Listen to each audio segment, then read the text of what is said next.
joints right here, man, that you play when you feeling down on your ism, right? Play this shit right here and resuscitate your pimping and get you right back on your mission, right? For you hoes, this that shit you play when you ain't feeling like super hoe today. Play this shit right here and spark up your hoeing and get you right back going, you dig?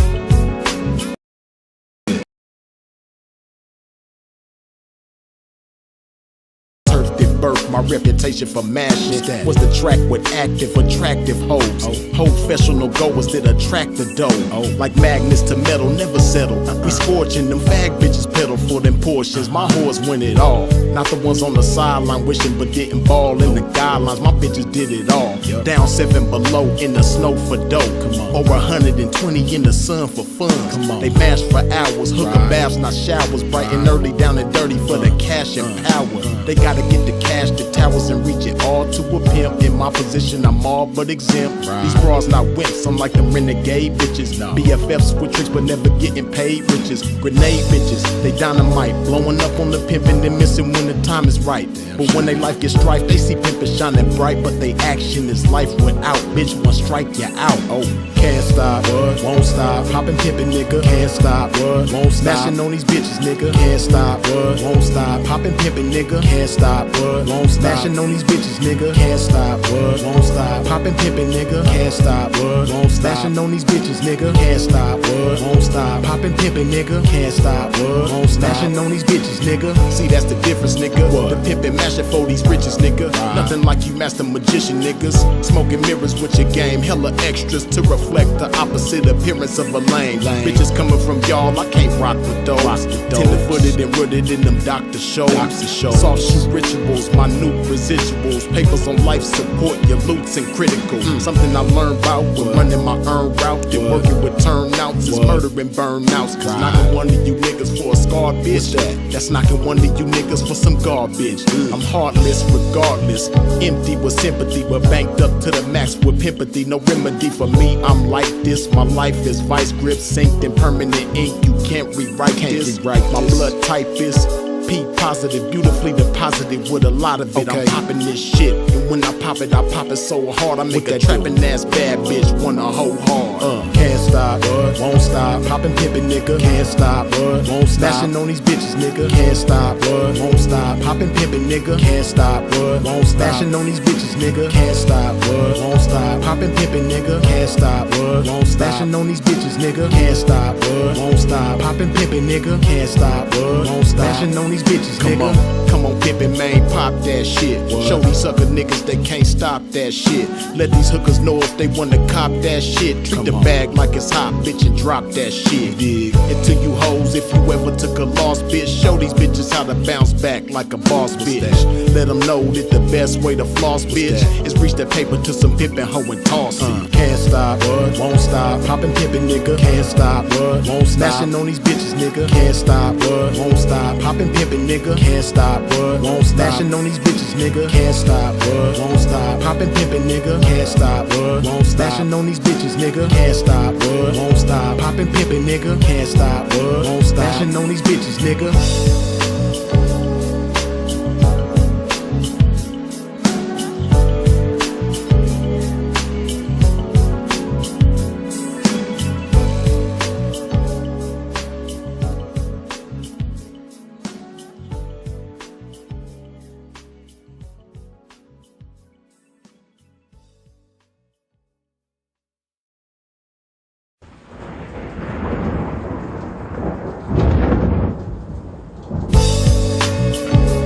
Joints right here, man, that you play when you feeling down on your ism, right? Play this shit right here and resuscitate your pimping and get you right back on your mission, right? For you hoes, this that shit you play when you ain't feeling like super hoe today. Play this shit right here and spark up your hoeing and get you right back going, you dig? Dig this. Pimps for real, don't mistake it for fashion. The turf that birthed my reputation for mashing was the track with active, attractive hoes. Professional goers that attract the dough. Like magnets to metal, never settle. We scorching them fag bitches pedal for them portions. My whores win it all. Not the ones on the sideline wishing but didn't ball in the guidelines. My bitches did it all. Down 7 below in the snow for dough. Over 120 in the sun for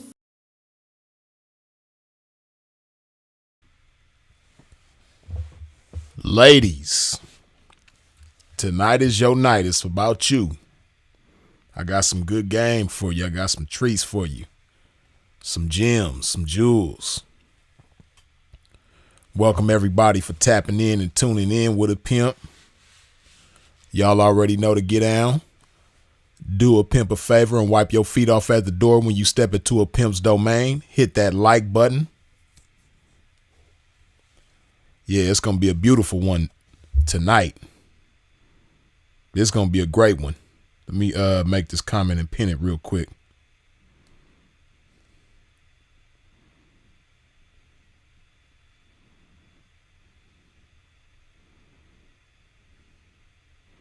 So I just found out something. I'm going to make this point real quick and then we're going to get right into it. I just found out something, man. As most of you who already know, when you make a super chat on YouTube, YouTube themselves take 30%, right? What I just found out, because I was curious about it, because I noticed that, you know, there's supposed to be 70% from a super chat don't usually be 70%. Most of the time it'd be less. So I kind of did a little research and come to find out Apple also takes 30% when you make a super chat contribution through the YouTube app on an iPhone. So to avoid that, if y'all could please do the favor, if you're gonna make a super chat, do it through Safari as opposed to the YouTube app on your iPhone. That way, you know, you keep Apple from doing an unnecessary 30% jack move. You know, because what happens is YouTube takes their 30% off top, and then Apple takes 30% of that. So ultimately, it ends up being somewhere between 50 and 60% that gets taken. You know, so if y'all could use Safari as opposed to the app, that'd be beautiful. But either way, I appreciate you. Y'all already know my first order of business, man. Pimp got to put some love in his body. Got to hydrate myself. And Adam Guy kicking the dough down immediately. Appreciate you for the $50 holla, man.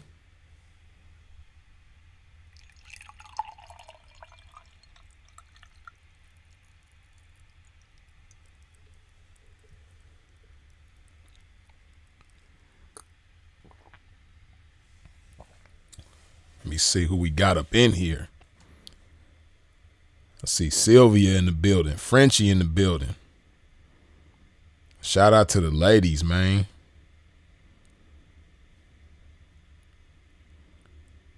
Yeah, you know, tonight we're going to chop it up and give some beautiful game to the ladies, man. Let me finish this love real quick and we're going to get straight into it.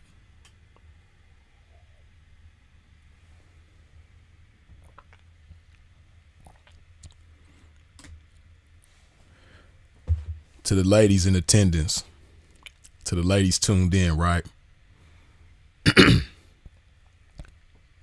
The essence of who you are and what you are is beautiful, right? The femininity of you is beautiful. The touch of a woman, the physical touch of a woman is beautiful. The vocal touch of a woman is beautiful. The emotional touch of a woman is beautiful. The spiritual touch of a woman is beautiful. The emotional balance of a woman is beautiful. The essence of who and what you are is truly beautiful, right? Tamaya, I see you. Welcome. And one thing I want to put emphasis on is the necessity for ladies and the appreciation for ladies, right? At least myself. I can speak for myself and say that I have a great appreciation for women, right?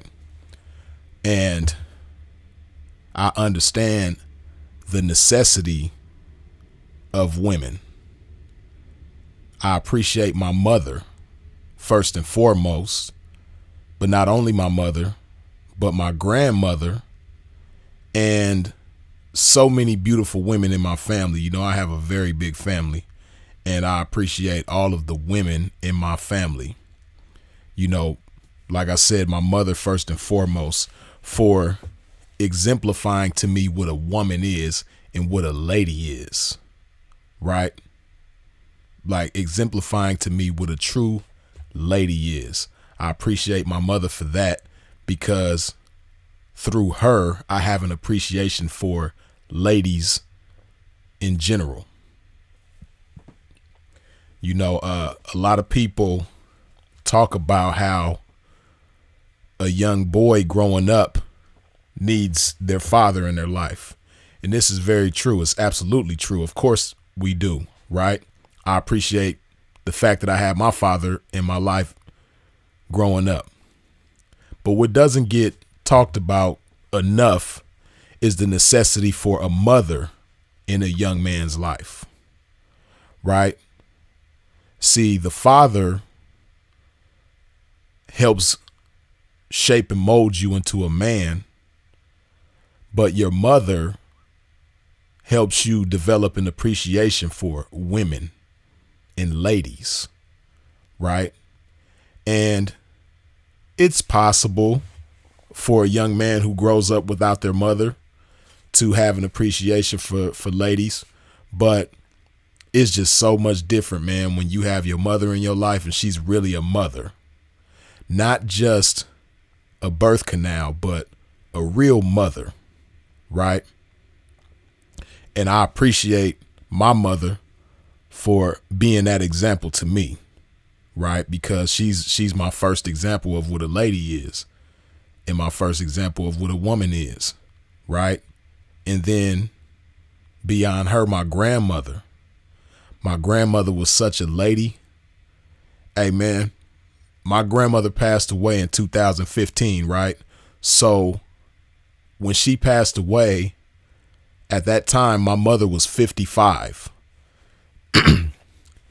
In my mother's 55 years of living up until that point, she never saw her mother in pants. She never saw her mother wear a pair of pants, not one time. So my mother never saw my grandmother in pants. My grandmother never even owned a pair of pants throughout my mother's life. So that just gives you an idea of the kind of lady that she was, the kind of woman that she was. And this is somebody who made a major impact on my life and had a major influence on my life, right? So, you know, I just have a great appreciation for ladies, right? And, you know, tonight, the purpose of this live is to help those young ladies in attendance or young ladies who may watch this on the replay put things in perspective as to what a woman is and to what a lady is, because I know a lot of young ladies don't have it in perspective, and therefore they don't exemplify it. Some don't exemplify it at all. Some have a difficult time exemplifying it.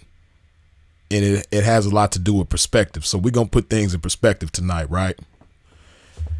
And, you know, like I said, man, I just have such a great appreciation for ladies.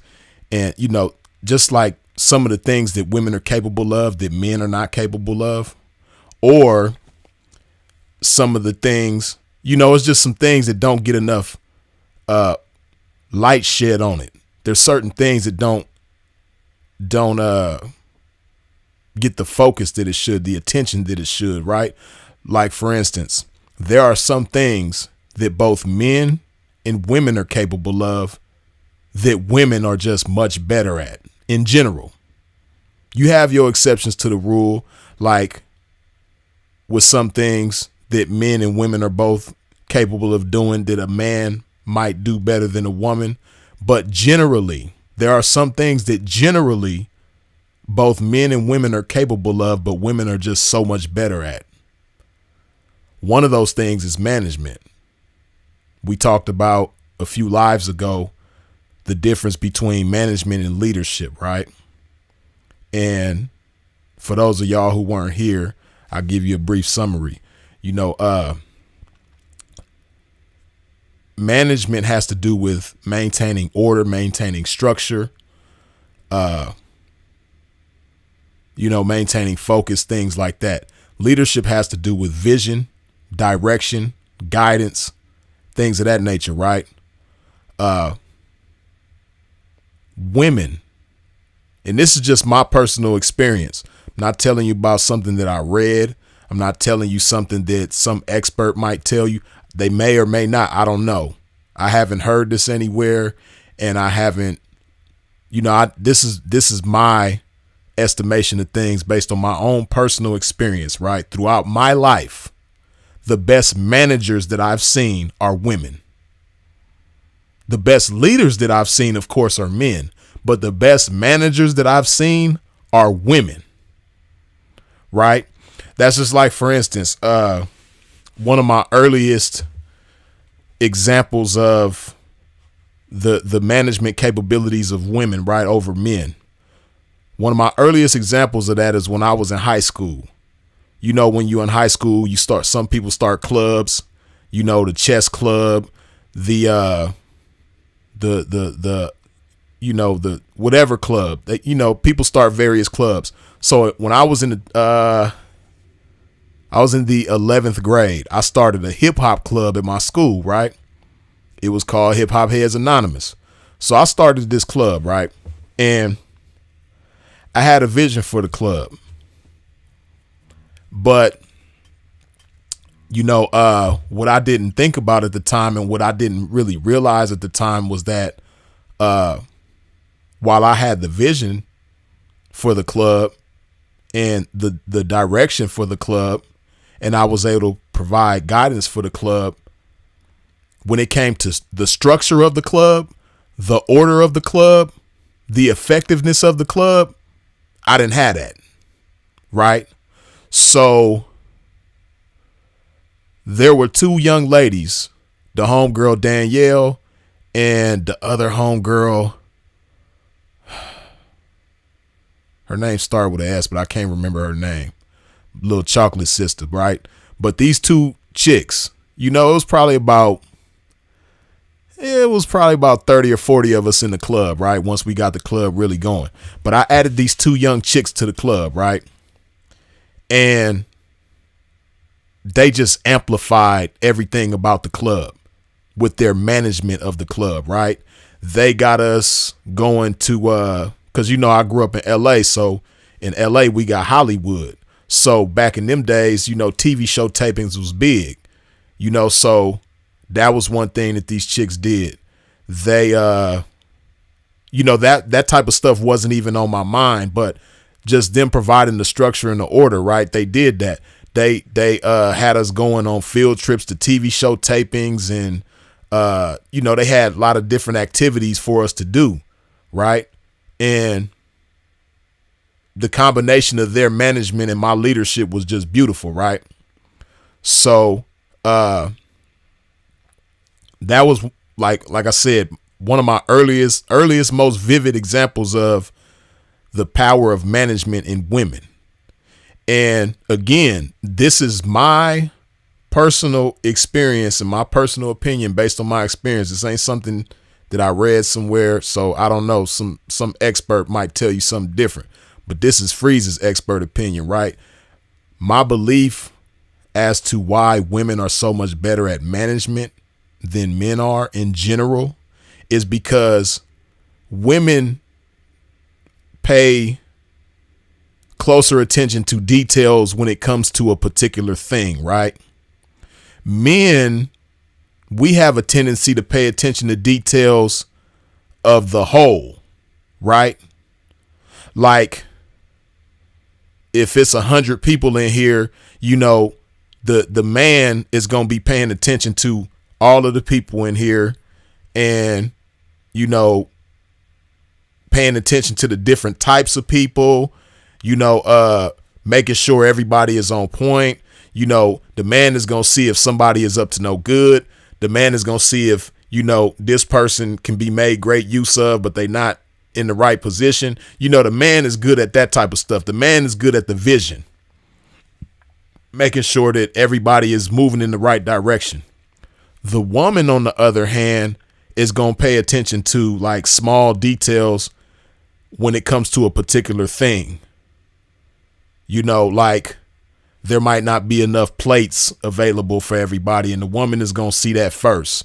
Or, you know, the temperature in the room ain't right. So the woman is going to make sure that the temperature is right so everybody's comfortable. Like, that's the difference, right? So, you know, people who pay attention to those kind of details have a tendency to be better at management.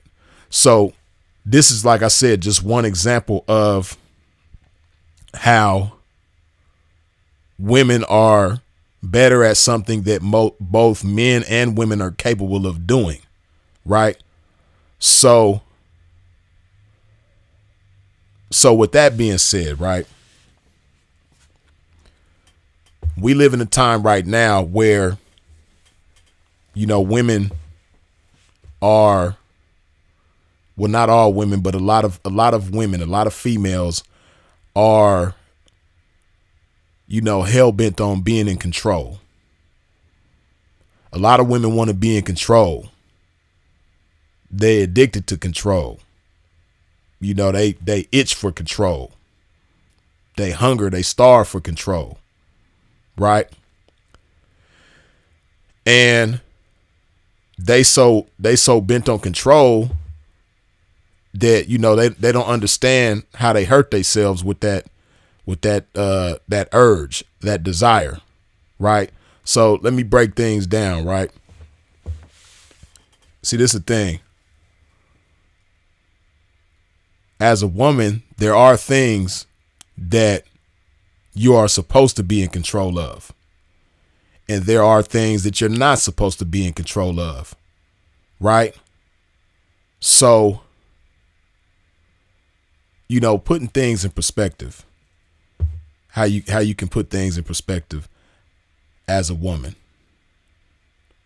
First of all, you have to understand what it means to be a woman, right? What it means to be a woman, a lady. It's a lot of females running around, adult females running around that have no clue as to what a lady is, have no clue as to what a woman is.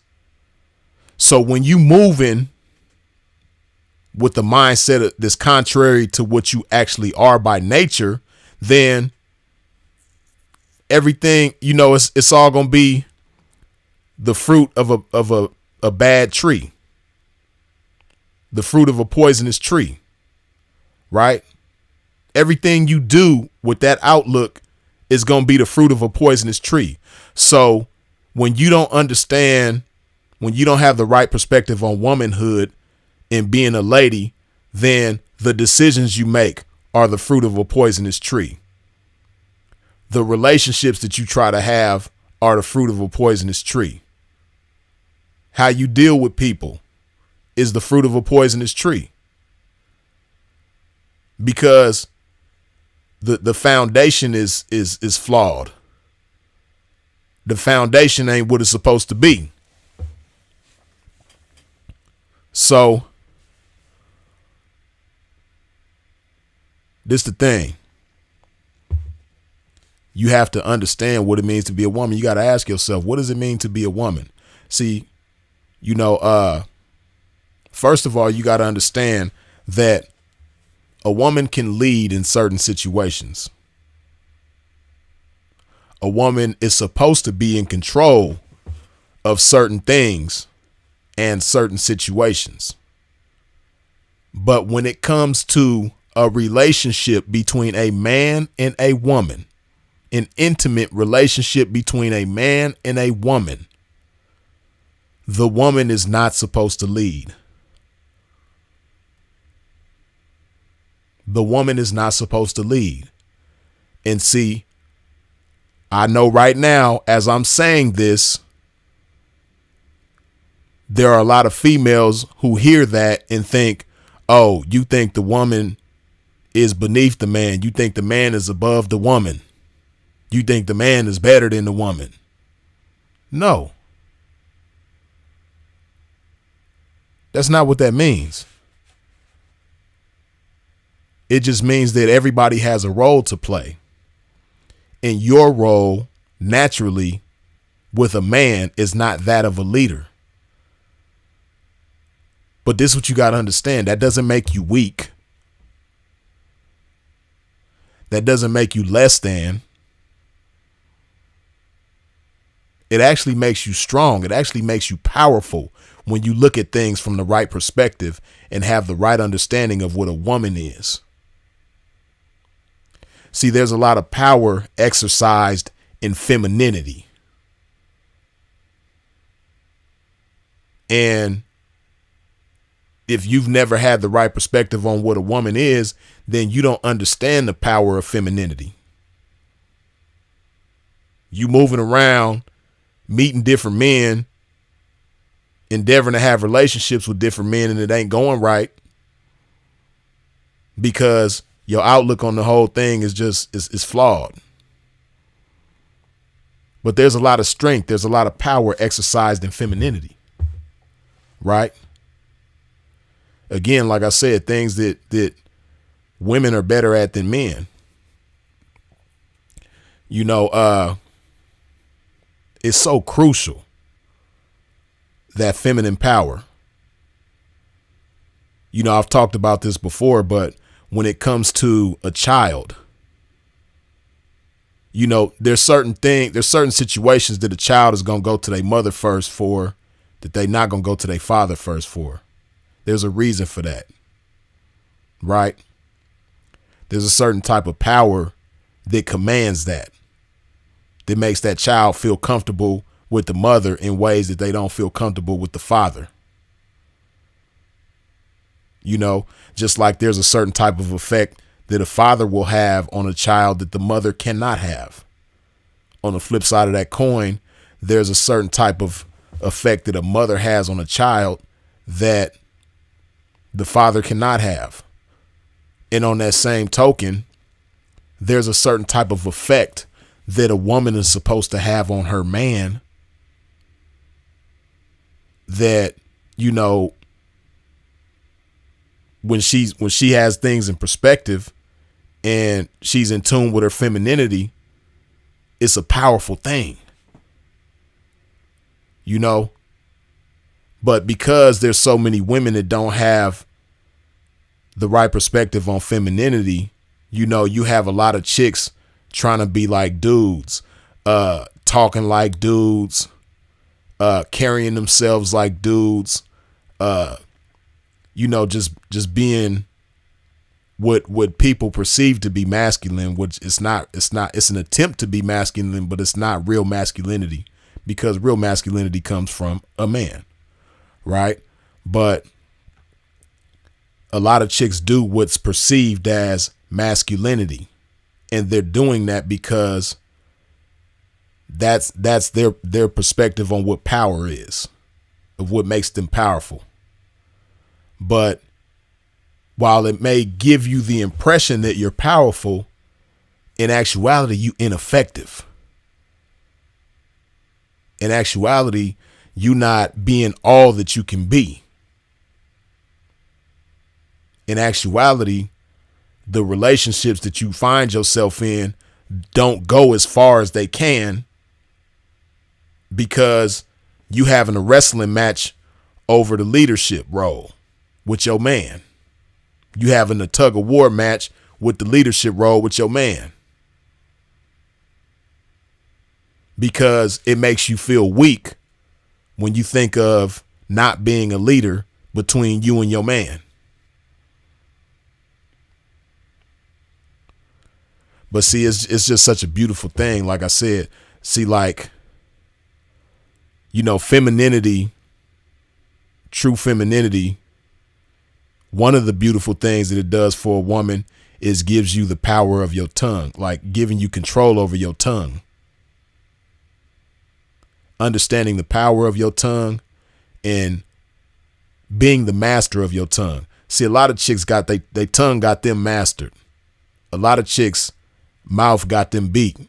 A lot of chicks mouth is more powerful than their mind. Right? This is why you find certain chicks that talk over their man. You know,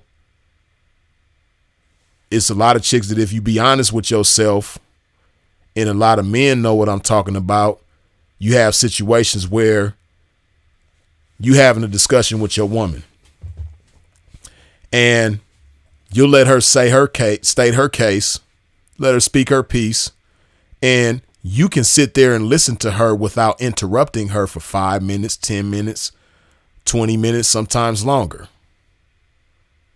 And even if you disagree with some of the things that she's saying, you still respect her enough and have enough control over your tongue with the power of your mind to let her state her case without interrupting her, even at points when you disagree with her. But when it comes your time to have the favor returned to you, to have that respect reciprocated, you can't even make it a full minute without being interrupted, because as soon as you say something that she disagrees with, she's going to interrupt you. Right? See, that's because the perspective on femininity ain't there. See, one thing being in tune with your femininity as a woman does is it gives you emotional balance. When you have emotional balance, then you can be respectful. When you don't have emotional balance, it's hard for you to respect somebody the way that they might be respecting you.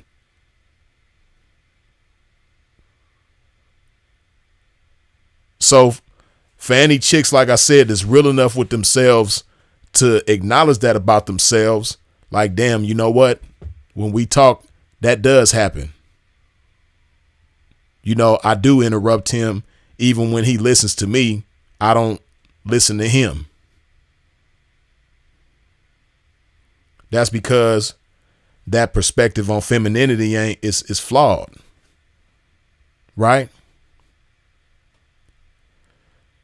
See, this is the thing. When you stating your case to your man and he's listening to you, his emotional balance is in order.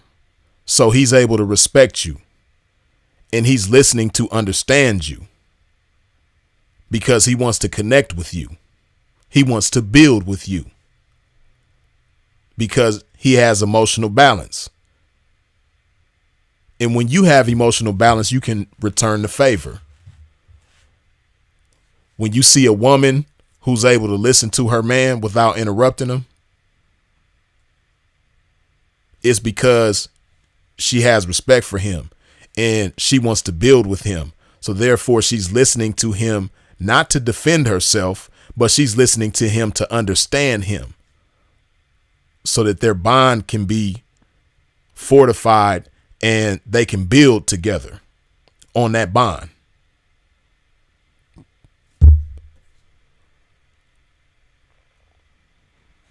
That's what that's about.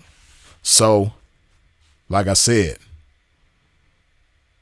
it's a beautiful thing to be in tune with your femininity, right? So, why is it that so many females are bent on being in control when it comes to dealing with a man? What's some of the things that fuel that, right? Well, one thing that fuels it is that good old dopamine hit, right?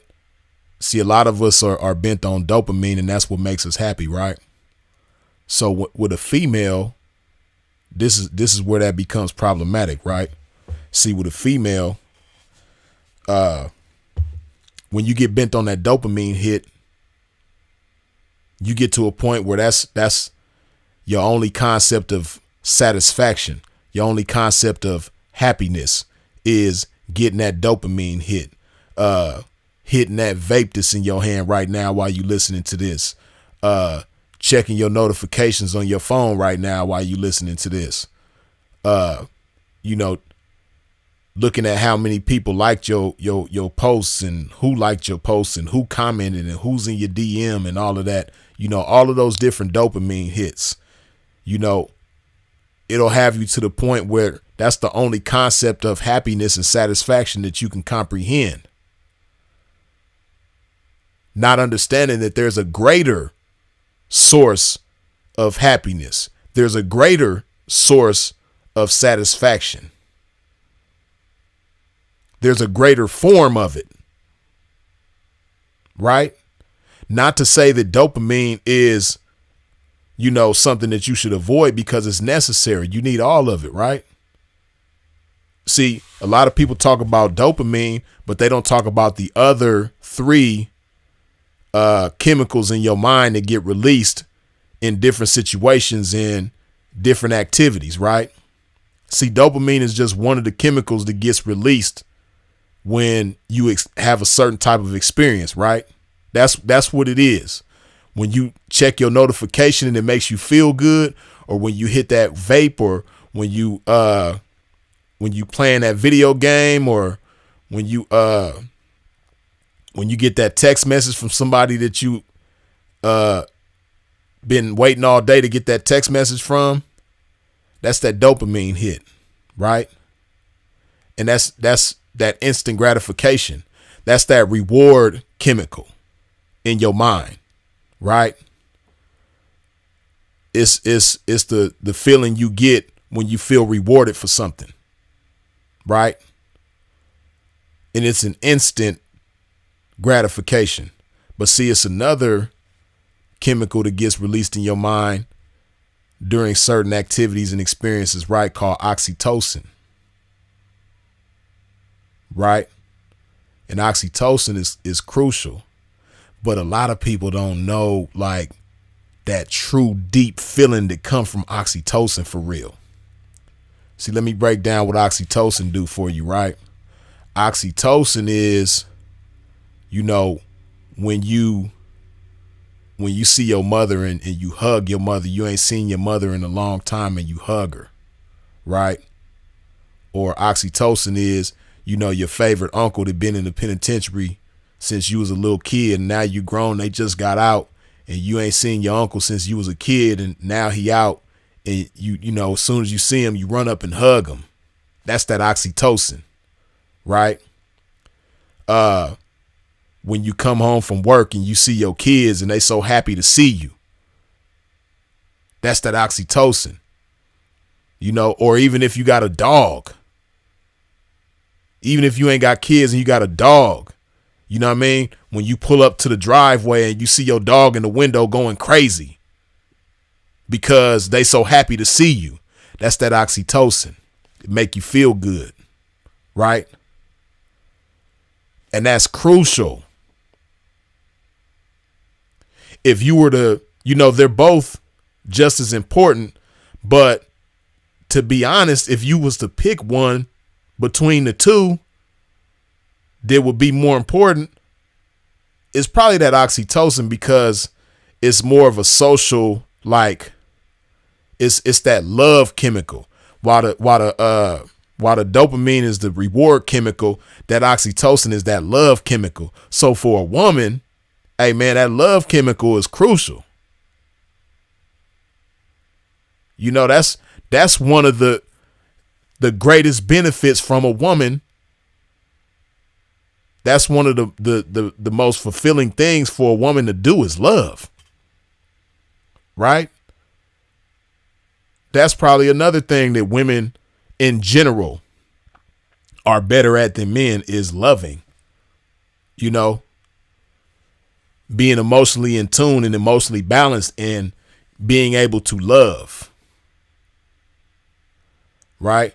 But see, a lot of us, like I said, is so bent on chasing that dopamine that we don't even have a concept of the love chemical.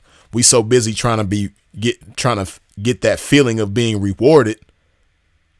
We don't even care about what it feels like to be loved, getting that feeling of love. And for a woman, that's crucial. That's why God made you. is to come into a situation, come into a room, come into a gathering or whatever it is, and amplify the love in the room. You know what I mean? That love is powerful, especially that feminine love that comes from a woman. Man, that shit is powerful. That's one of the most beautiful things you can do as a woman.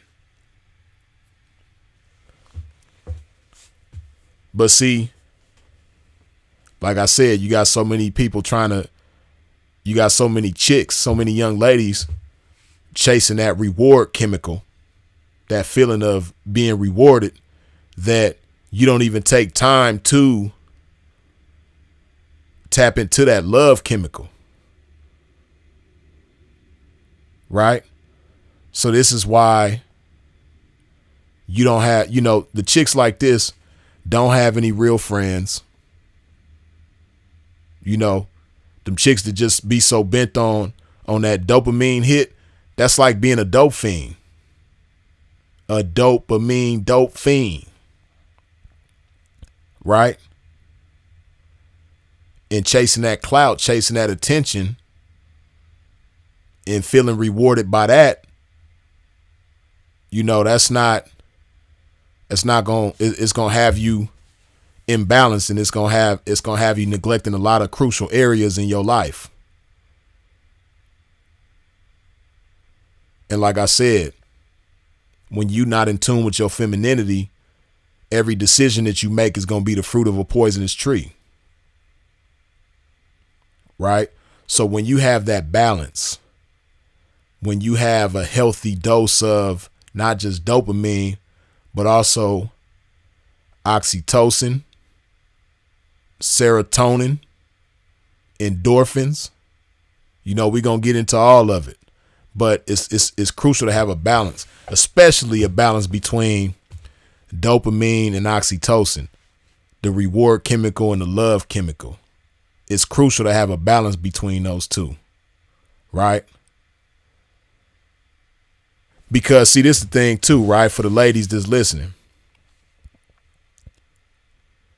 which, for those of y'all who don't really have a lot of love, a lot of active love going on in your life, like actively loving on a daily basis. For those of y'all who don't have that in your life, if you be 100 with yourself, you're not as successful as you could be. You're not as effective as you can be as a woman. You're not as accomplished as you can be as a woman.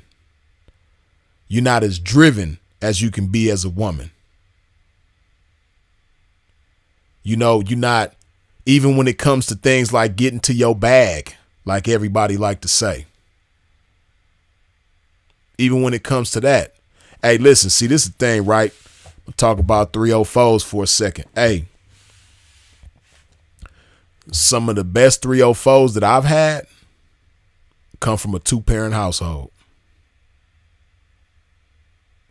It's a big misconception in society, especially among squares, and squares have affected the perception of people in the game about 304s. Have 304s looking at themselves in a way that they shouldn't. Hey, but listen, man, it's not to say that a 304 that come from a single parent household, or a 304 that come from foster care or a broken home or whatever, it's not to say that they can't be great in the game, because they definitely have been, they definitely are right now, and they definitely can be in the future, right? Because as I said before, it's that struggle that you go through is gold. That struggle that a 304 who come from a broken home or a single parent home, that struggle that you go through is gold, right? Hey, but some of the greatest 304s that I've had come from 2-parent homes, right? Because they was raised on that love chemical, right? The love chemical before the reward chemical. That comes from both parents, the mother and the father. that father that's like, you can't go to that school dance until you get your grades up, or nah, you can't go to the mall and get that outfit. I know you got your money saved up and I know it's your money, but nah, you can't go buy that outfit until you step your grades up. That's love. Right? And even though you may not appreciate it in real time, later on you're going to appreciate that because it teaches you things. It teaches you about responsibility, let alone so many other things, right? So that's that love.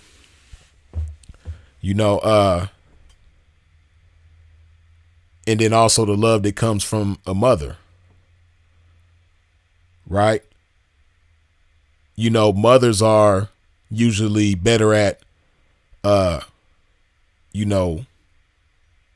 making a child feel loved than fathers. Or it's not necessarily better. Let me rephrase that. It's a different type of feeling that comes with it. Right? So I say all of that to say, those young ladies who come from 2-parent homes, they have a great concept. Usually they have a great concept of love, right? That love chemical that gets released when you feel love from somebody, when you hug a family member, when you have a good conversation with a family member or a real friend, a best friend, that love chemical, right? Why do you think Sinful to P was so great at connecting with women? He had a heavy dose of oxytocin in his life from the moment he entered this world, from the moment he took his first breath. He was overdosed on that oxytocin, right? And that along with so many other things in his childhood, like growing up in holiness and having the influences of his stepfather and his grandfather and the elders in his congregation and things like that, right, gave him that balance. So it helped him to regulate the dopamine fix to where he was the master of it and it wasn't the master of him. But hey man, that's why a lot of people jealous of Sinful to P still to this day right now, and he been gone over a year now. That's why so many people jealous of him, and because they wonder why, like, damn, why is he able to connect? Why do the ladies revere him the way that they do? Why was there so many ladies that was heartbroken and sad when he passed away? How was he so connected? How was he so tied in with the ladies like that? He had that oxytocin, man. He had that love chemical. He stayed with that. Right?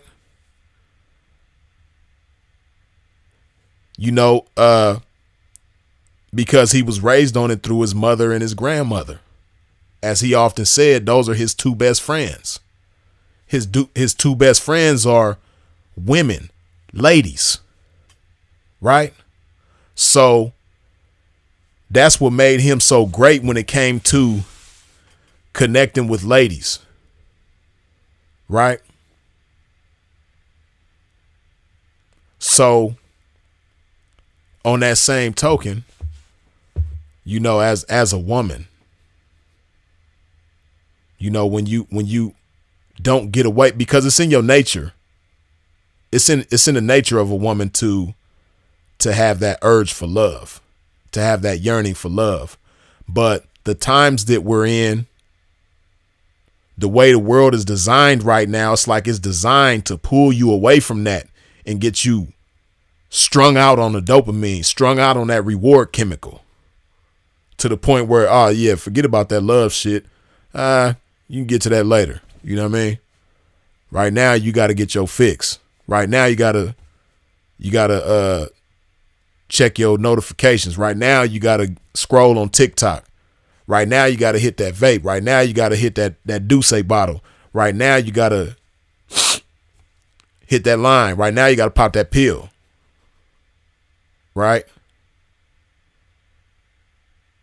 And see, what you don't understand is like your mind, your heart, your soul, as well as your body, is designed to only take so much of a particular thing, and is designed to have balance. So when you lose that balance, like I say, every decision that you make from that point on is going to be the fruit of a poisonous tree. From the guys that you entertain and get into relationships and align yourself with, you're going to be doing it for all the wrong reasons.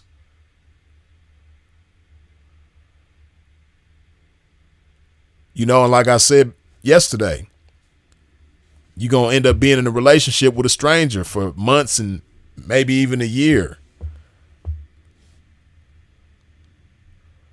And most of your relationships ain't going to last past a year because you ain't got that healthy dose of that love chemical in your life. And see, when I talk about love, right, I ain't talking about just loving other people. I'm talking about loving yourself as well as a woman.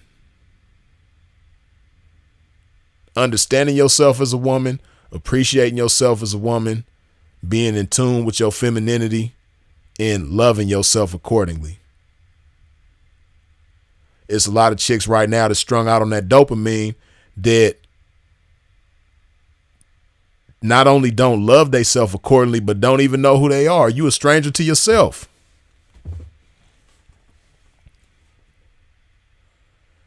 Cause see, right? Like how you heard me talk about dopamine, the reward chemical, oxytocin, the love chemical. It's another chemical called serotonin, right? Now, the serotonin is like the suspension to a car, right? That, you know how like any of y'all who done rode in a car with bad suspension, you know that shit is uncomfortable and it's wild, right? When you ride in a car with bad suspension, man, the ride gonna be bumpy. It's gonna be frustrating. It's gonna be uncomfortable, right? But see what that serotonin does, it's like you push a button and the suspension becomes stabilized. The suspension smooths things out. So that's what the serotonin is to you, right? The serotonin is the electronic suspension, the air suspension to your heart and your mind, right? So how does it work? It works when you meditate, when you turn your phone off, when you turn the TV off, when you turn the radio off, and just get in tune with yourself and meditate. That's the suspension. That's that serotonin. When you go on a long walk, you know, when you go on a wilderness walk through the woods or, you know, just outdoors. When you go on a walk outdoors to get some fresh air. And again, be to yourself, not checking your phone, just getting in tune with yourself. That's that suspension. That's that stabilizer that you need. Right? Because again, back to using the analogy of a car. If you just go with a car and you don't take time to stabilize things, by one, you know, doing maintenance on that vehicle, you know, it's going to eventually break down. It's not going to run as effectively as it's supposed to.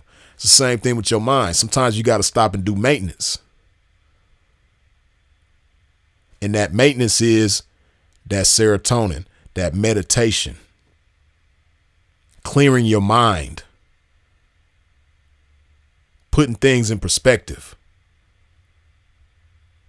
right?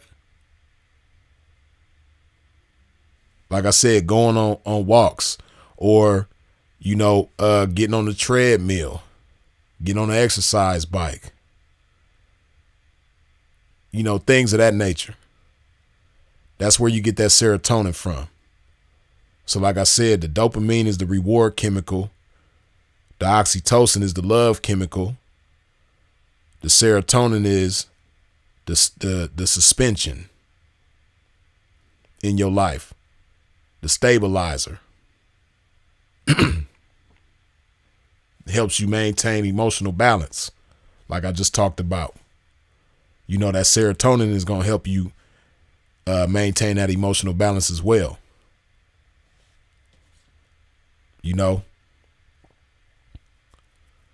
So, it's crucial, man. Let me see.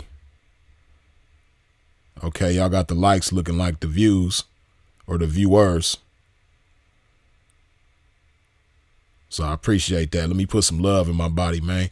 If you ain't wiped your feet off at the door when you step to a pimp's domain, please do so now. What I mean by that, hit that like button while I hydrate my pimpish ass body.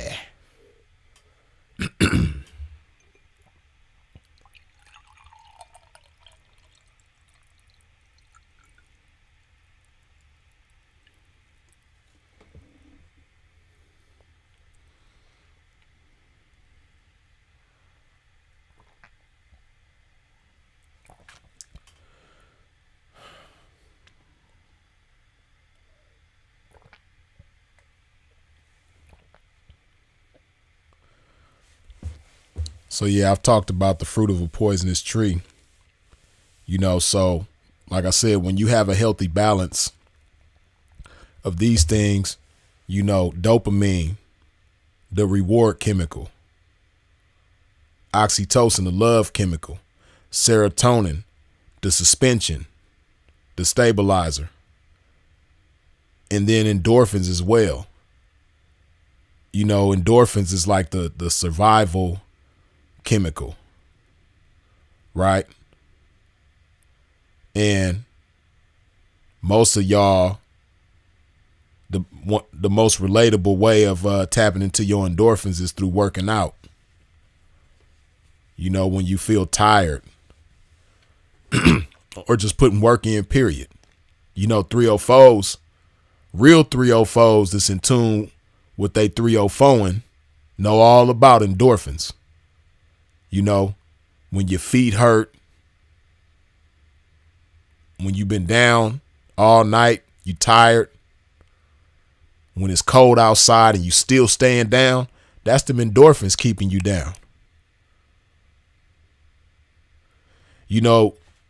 By nature, endorphins, like I said, is the survival chemical, but it helps you push through. It helps you go above and beyond. It helps you maintain that fight in you, right? It helps you to allow your beautiful brain to stand tall where your beautiful body falls short, where that brain power kick in. How like when the power go out and that generated power kick in, the generator come on and now you're running on the generator as opposed to the electricity. Yeah, that's that endorphins, right? So, like I said, all of this is crucial to have balance. And so, talking about the fruit of a poisonous tree, let's talk about the fruit of a fruitful tree, the fruit of a healthy tree. Hey man, listen, Kalen Ward, man, chill out, dude. Like you doing a whole lot, and I be letting you make it most of the time, man. I'm gonna just tell you one time, man. Just sit back and listen. I don't know if you ever been to a comedy show, or people doing poetry and things like that, and you just got that person in the crowd that just won't shut their mouth. That's you. and you do this shit all the time, man, I'm gonna tell you one time, man, sit back, chill out, give your fingers a rest. You doing too much.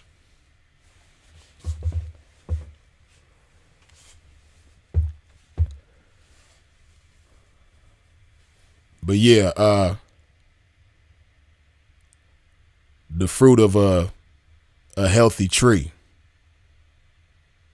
right? That's when the better decision making gonna come into play. When you got that emotional balance, that chemical balance, and you in tune with your femininity, and you understand the strength in your femininity, you understand the power in your femininity, and how that gives you certain powers that your man don't have.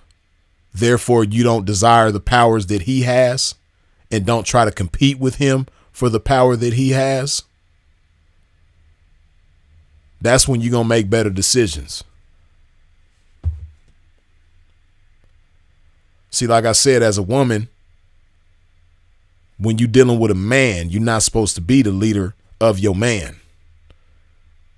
There's only one person that's supposed to be leading, and that's the man.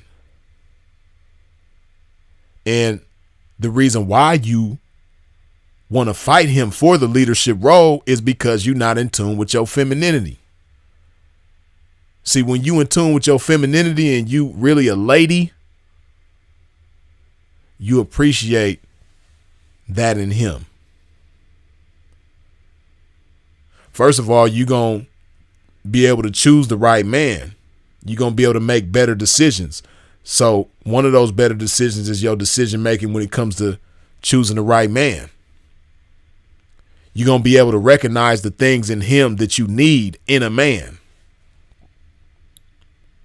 See, again, when you dopamine driven and you just chasing that fix, that reward fix,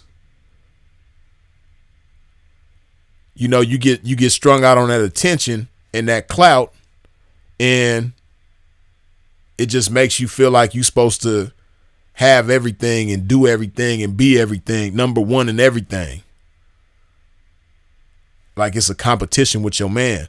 And it's not supposed to be a competition with your man. You're supposed to have harmony with your man. You're supposed to have unity with your man. And therefore build with your man. And see, like I said, when you in tune with that femininity, you're going to appreciate those things in a man. You're going to, like I said, be able to identify those qualities in the man. And then once you get with that man, appreciate that man for those qualities. You know, like I said, there's certain things that a woman is better at than a man, but you know, there's certain things that a man is better at too now. And when you really in tune with your womanhood, you appreciate that.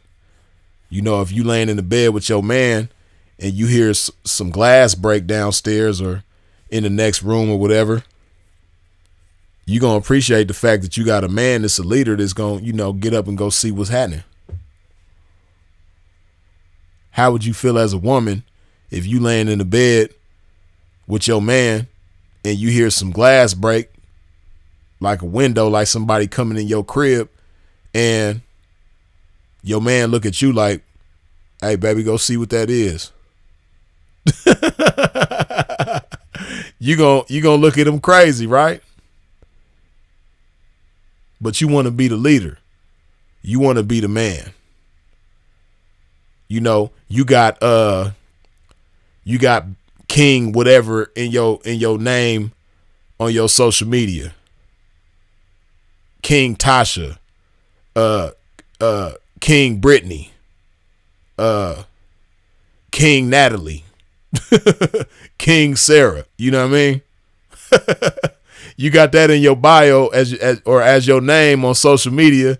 You know what I mean? When you meet a dude, he like, yeah, what's your Instagram? Oh, it's King, KIN 2 G's _ TIFF A-N-I. I. King Tiffany. You know what I mean? Like, that ain't it. That's not what you're supposed to be doing. You're not King Tiffany. You shouldn't even want to be a king, Tiffany. You should want a king, Tiffany, but you shouldn't want to be a king, Tiffany. You know? And you can't have two kings in one household. There's only one king. But see, you want to be king because you don't understand the power and the beauty of being a queen. You know? I know everybody in here following a King Tiffany right now, or a King Cassie, or a King, you know, a King Brenda or something like that, whatever it is, you know what I mean? All of y'all following a female that got King in her name. I know you is.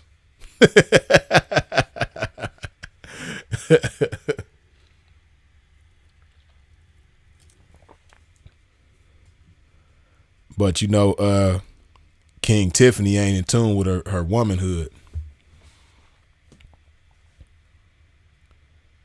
And you know, it's going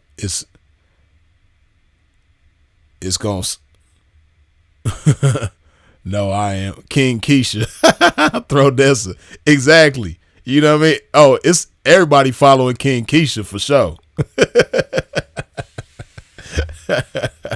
Everybody following King Keisha. King Keisha, King Nisha, King Misha, King Isha, King Tisha. They following all the king with the Ishas in it. For sure. Lanisha. King Taisha. Yeah, they following all of them. But yeah, man. It's just a beautiful thing to be in tune with your femininity and understand the power in that. You know, because when you in tune with that, the things that you desire right now, you're not even gonna desire. And you're gonna look at other females crazy for desiring those things. You know?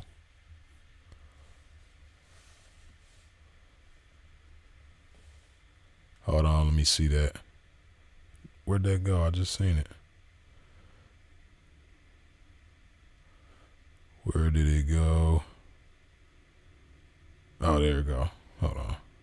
Damn, that ain't it.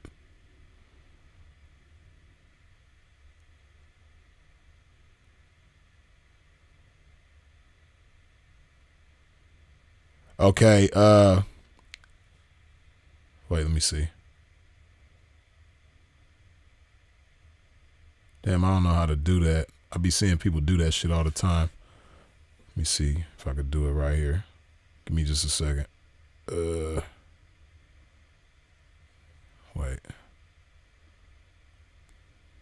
It won't let me do that here neither.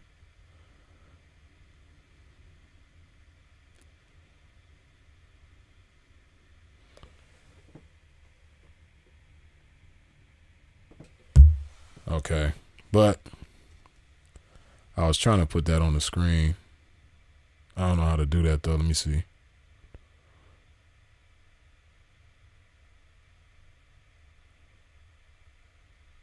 I be seeing people do that shit all the time too, but I don't know how to do it. But now I was trying to highlight Motor Culture's comment. She says, "Hey everybody, freeze. Could you give an example of the actions and conduct of an individual who is out of balance with dopamine, serotonin, and oxytocin?" Yeah, well, like I was saying earlier, you know, somebody who's not getting enough oxytocin, you know, they might overdose on the dopamine. They going haywire with the dopamine. You know, they chasing rewards and they so bent on being rewarded for everything that they don't think about doing what's necessary to be rewarded. They just chasing the reward. You know, that's why people turn to drugs. And, you know, social media is a form of a drug. That's why people become alcoholics. You know, That's why people become gameaholics, gaming, video games. That's why people become addicted to gambling, because they get addicted to that feeling of being rewarded, right? So you know how that is when somebody is, has an addiction to something. They don't have a concept of love, or they out of touch with their concept of love. They out of touch with that oxytocin. Somebody that's getting high on drugs, they not taking the time to bond with their children if they got them, or bond with their parents, or bond with their siblings, or bond with their friends. The only people they bonding with is people that's doing the same thing as them, which those people don't love them, just like they don't love themselves. So that's somebody who is, overdosing on the dopamine and out of touch with the oxytocin and the other chemicals, the serotonin and the endorphins is a little different. But so you can also have somebody that is overdosing on oxytocin and neglecting the serotonin and the dopamine. You know what I mean? You got some people that, because that's one thing that oxytocin does, right? It motivates you. It inspires you. That's one of the biggest motivating things. And see, that's where a lot of women deprive themselves, because that oxytocin is so crucial, because that's one of your greatest motivations. When you doing something for somebody that you love, or when you want to provide for somebody that you love, when you want to go out and make ends meet for somebody that you love. That's why, like I say all the time, can't nobody tell me nothing about a 304, because that's their life. That's what 304s live for, is going out and getting it, for the sake of they folks and, everybody else that they love. Family, kids or any of that. So, but you can have situations like that where somebody is so driven to, get that love feeling that they don't take the time to reward themselves. Right? So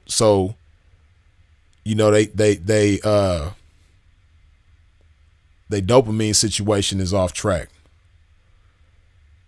They don't even have a desire to reward themselves. As we all know, all work and no play ain't cool. So, oftentimes people that are bent on the oxytocin and ain't getting enough dopamine and ain't getting enough serotonin, that's what they going through, right? But then you have somebody who might be and there's a lot of people like this on YouTube. It's a lot of people like this on YouTube right now, right? That's overdosing on the serotonin.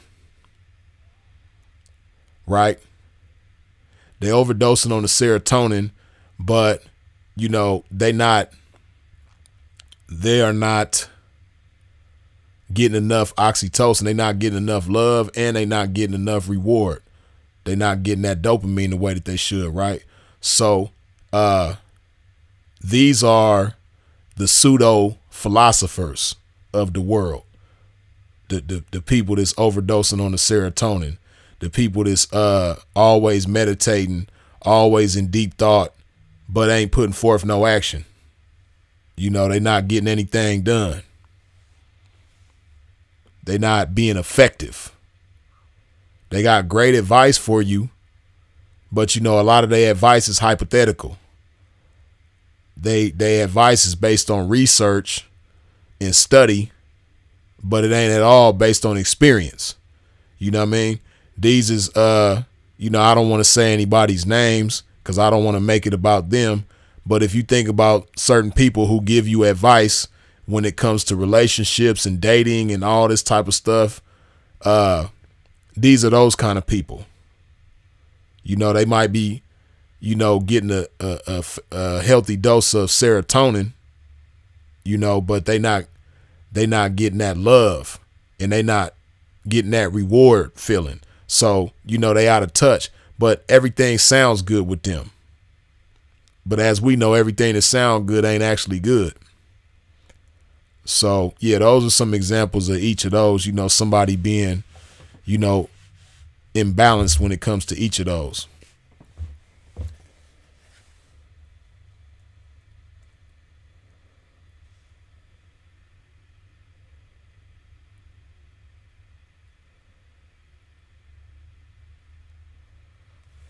Yeah. Right. No actions on the theories. It's a lot of people like that, man. You know, like I said, I don't want to name no names, but I could sit here and give you a list of like, I could probably in 5 minutes, I could name 100 of them. I could name 100 of them in 5 minutes. Bam, bam, bam, bam, bam, bam, bam, bam, bam, bam. You know, but nah, like I said, I don't want to make it about them.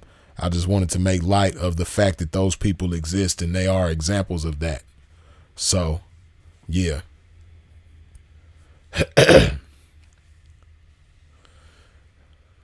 But yeah, you know, like I said, the key, the root of it all is being in touch with your femininity as a woman and understanding the beauty of it, understanding the power in it. You know, when you in touch with your femininity as a woman, you know, then you're going to be at your best. Then you're going to be, you know, because you serving a purpose bigger than yourself at that point. See, again, like I said, when you strung out on chasing clout and you strung out on chasing attention, and that's the number one priority in your life, you know, that instant gratification, it's so many other areas in your life that's being neglected, and that's why you're not being your best. You're not accomplishing as much as you can accomplish. You're not building as much as you can build. You know, and most importantly, you ain't establishing no connection with anybody. And us as human beings, like I say all the time, we social by nature. We're not supposed to be by ourselves, and we are at our best when we have connections and bonds with the right people. If you just think about different legendary historical figures that you admire, or, you know, highly successful people or extremely happy people, you know, and some people are both extremely happy and extremely successful, right? If you think about it, those people have, you know, somebody that's near and dear to them that motivates them. Whether it's their significant other or their kids or both, right? Those are some of the most successful people. Like, you know, a lot of people be giving Barack Obama flack about, you know, what he should have did and what he shouldn't have did when he was the president, right? But a lot of people don't really think about what it took for Barack Obama to become the first black president of the United States. You know, people, it's so easy to get caught up in, oh, you should have did this, you should have did that, you shouldn't have did this, you shouldn't have did that. But, you know, people don't think about the journey, what it took to get there. You know, it ain't no surprise when a white man becomes that to the country, but for a black man to do it. You know how perfect his image had to be, how well-rounded he had to be, you know, and the type of woman that his wife had to be to him, that Michelle had to be to him, right? Now, could Barack have been successful? Would he have been successful would he have made it far in life if he was single, or if he had, different relationships with women, but wasn't serious about a particular woman? Yeah, he could have did that. Barack is brilliant. He's talented. He's charismatic. He's articulate. So yeah, he was going to be successful no matter what. But you see, his success was amplified when he had that right woman in his life. They bring the best out of each other. Again, that's that oxytocin, that love. It motivates you. Like I say all the time, man, a man's greatest motivation is to impress a woman. So as a woman, just think about that. If you being the best woman you can be to a man, and he's doing everything in his power, he's motivated by that to impress you, right? Now, that's not the only reason. That's not the only motivation why men do what we do, but it's the greatest motivation to impress a woman.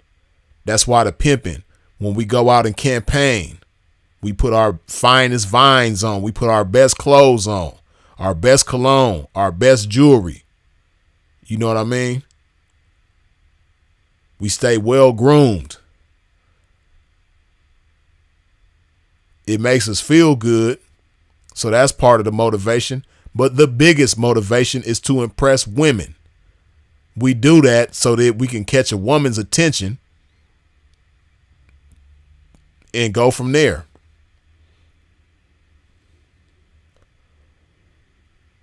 But them type of women who it's a wrestling match with and all that, you might get some. See, let's talk about the decision making, right? Them chicks that it's a wrestling match with for the control, the wrestling match for the leadership position between them and they man that they dealing with.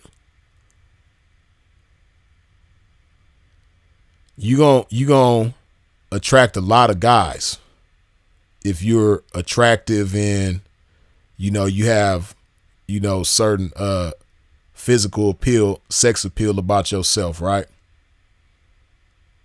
As a female, you're gonna have an abundance of guys to choose from. But the problem is the quality of the abundance 9 times out of 10 is gonna be real low. Because if you the type of chick that is a wrestling match with to be the leader of the situation, if you the type of chick that don't listen, want to be listened to, want to be heard, want to be understood, but don't want to listen, don't want to hear, don't want to understand.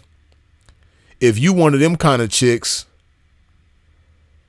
the quality of the men that you have available to you is going to be low, because it's going to take a whole lot of compromise for a guy to get involved with you. Right? He's going to have to compromise a lot in order to be involved with you. To let you be disrespectful, to let you be roguish, to let you be inconsiderate. It's going to take a lot of compromise. And when a man is compromising who he is and what he is, ain't nothing good going to come from that. So the quality of the men that you get involved with is going to be low when you're not in tune with your femininity as a woman and you're not utilizing the power of your femininity as a woman. The guys that's worth something is going to be turned off. See, it's a lot of talk about quote unquote high value men. And the emphasis of the qualifications of a high value man usually have all to do with money. But if that's the case, you know, it's a lot of high value lames. It's a whole lot of high value marks. It's a lot of high value suckers. If that's what it's based on, if that's the basis of what a high value man is, it's a lot of high value lames. Right? But a true quote unquote, you know, I don't really use that terminology like that, but a true quote unquote high value man is a man with dignity. Not only got his finances straight, but he has dignity. He has integrity. He has principles and values. He has his character in order. Right? He has things in perspective as to what's important to him. And he's driven by the things that are important to him. He's inspired by the things that are important to him. And the things that are important to him are things of true value, things that mean something, things that factor into his fulfillment as a man. Right? And, you know,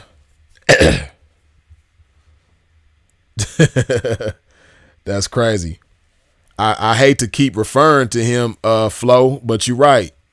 Trichodemics is a solid example of, you know, the high value lane, the high value mark.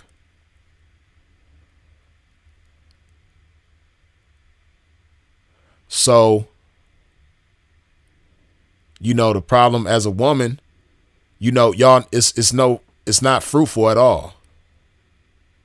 See, like that chick, his quote unquote girlfriend, Trichodemics quote unquote girlfriend, right?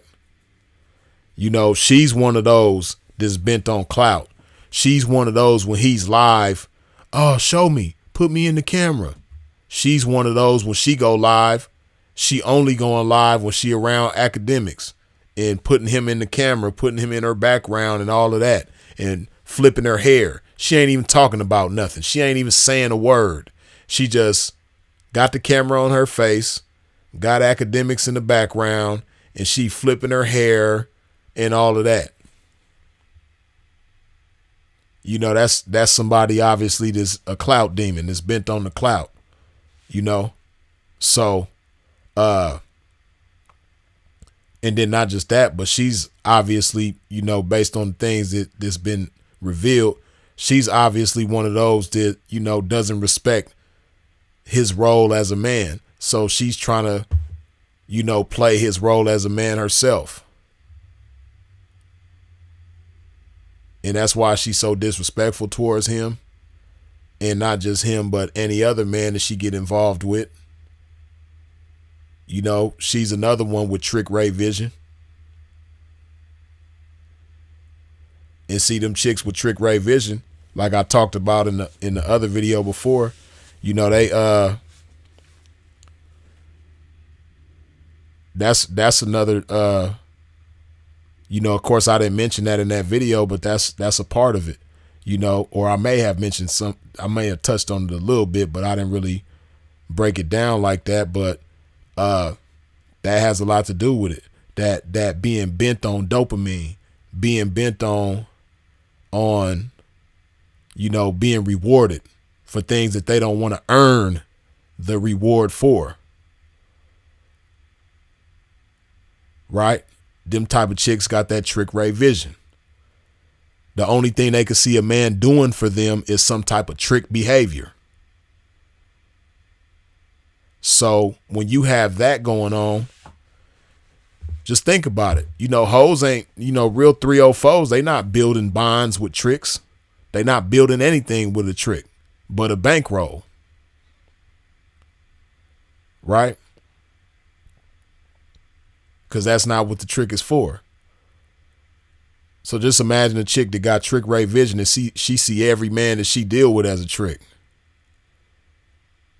Even the man that she's supposed to be, you know, solid with, the man that she's supposed to be connected with, the man that she's supposed to be led by and in harmony with. Imagine if she see him as a trick. She ain't gonna be able to build nothing with him. She ain't gonna get far with him.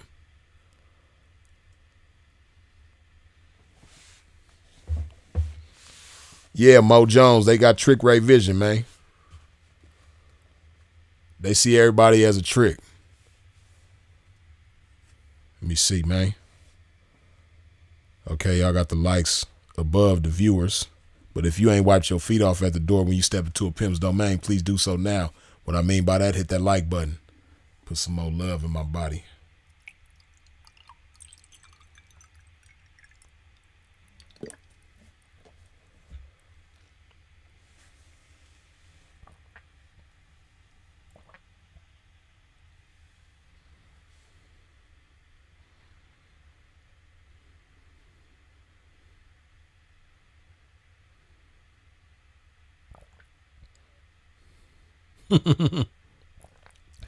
Ebook said, by the way, I remember Sinful went off on Obama and said Michelle was the man in the relationship. I disagree with Sin, but he had me rolling. Now, of course, I'm not saying that they are a couple without spot, wrinkle, or blemish. Nah. I'm sure they have their shortcomings and imperfections just like any other union between a man and a woman. But one thing that can't be argued or denied is their effectiveness as a man and a woman together, as a couple. You know, the things that they've accomplished, the people that they've inspired, you know, the belief that they've put in people can't be denied.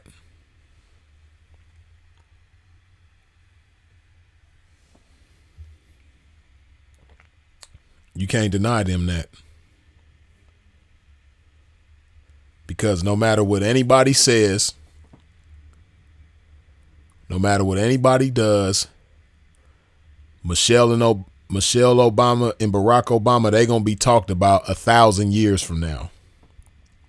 1,000 years from now, in the year 3024, they still going to be talking about Barack Obama. They might not be talking about any of us, you know, but they're going to still be talking about Barack Obama in 3024. His name is forever cemented in history. And it's a lot that goes into that.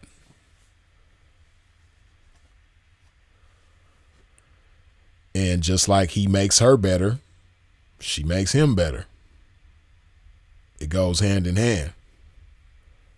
See, that's one thing. That's one thing that this social media does too, right? One thing social media does is it gives you an energy of competition between men and women.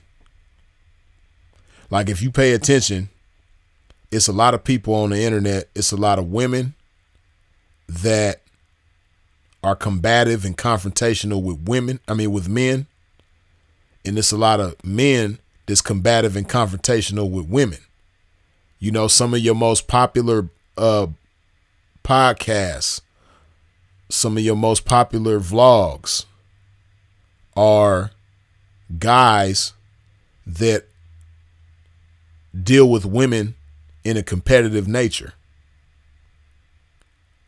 that are combative towards women, right?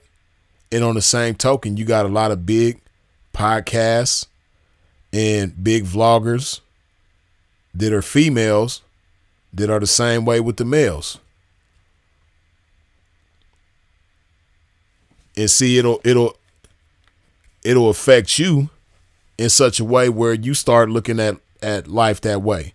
You know, you might be a female and you following these different females that's popular. And if you pay attention to them, they never have anything good to say about men. They don't share any, good experiences that they've had with men. And if they do, it's imbalance.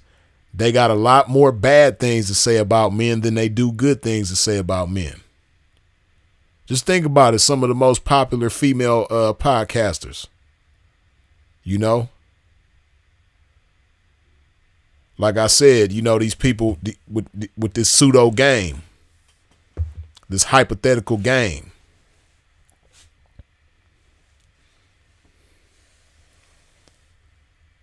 Ebooks, good looking with the $2 holla. Tommy Sotomayor, Cynthia G. Yeah. You know, especially the latter person that you mentioned. You know, this is somebody that gives you a bunch of advice that doesn't come from experience. And see, that's one thing about me. I don't talk about things that I don't know. I don't talk about things that I don't have a reference point to. You know? And one thing that lets you know that somebody is the truth is when they, as Sinful to P likes to say, shows you the F's on their report card. That's another thing too. You know, you ain't gonna see too many people that show you the F's on their report card. You ain't gonna see too many people giving advice that's gonna show you where they made mistakes, where they did things that didn't work, where they was at fault for something going wrong. And that's a big part of the reason why a lot of females are like that today too. You know what I mean? If you pay attention, it's a lot of women running around that don't want to hold themselves accountable for things. A lot of them are influenced by, you know, a so to speak, a cult leader that way. They cult leader taught them to be that way. They Jim Jones taught them to be that way. And I ain't talking about Jim Jones, the rapper, for you youngsters. I'm talking about the original Jim Jones. You know?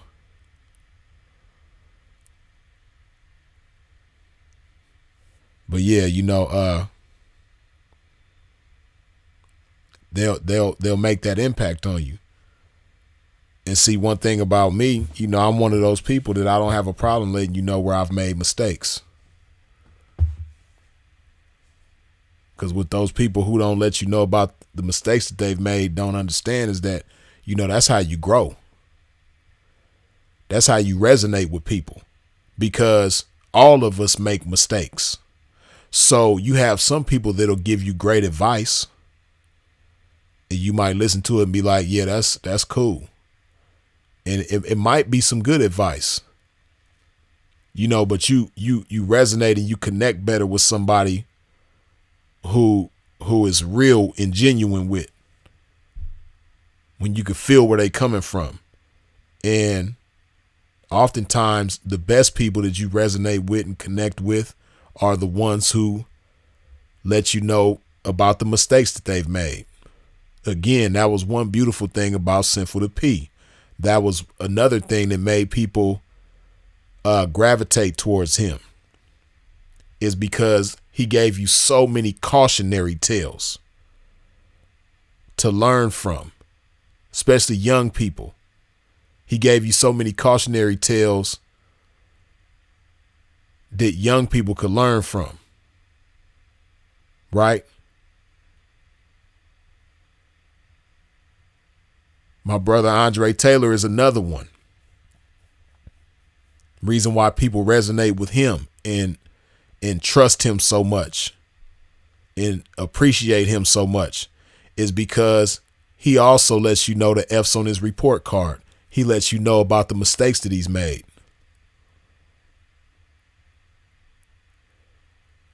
And you see the difference between like a Sinful to P and an Andre Taylor versus a lot of these other people that are a lot more popular, but nowhere near as genuine.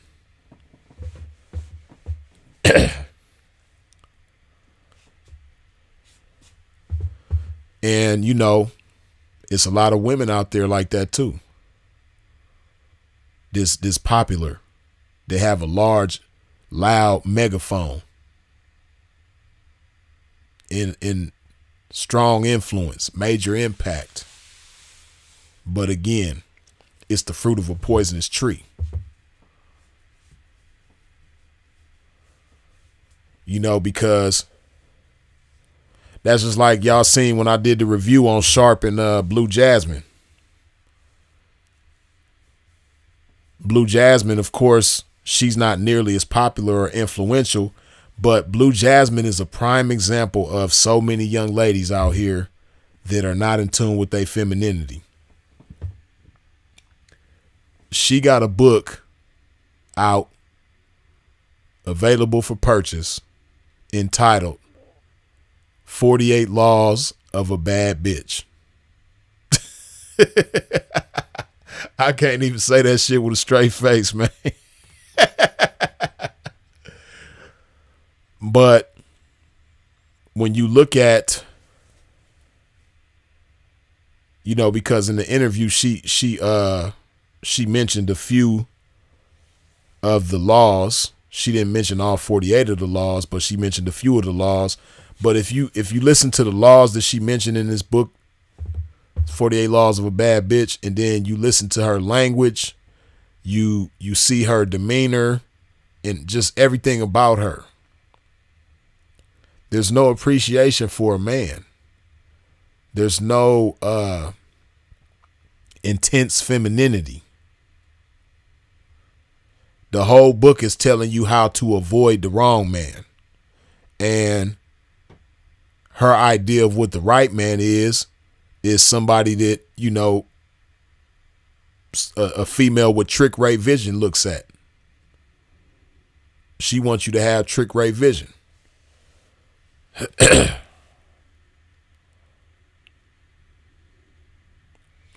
How about guys like Dr. Umar, who's smart but simpish? Ebooks, good looking with the $2 holla.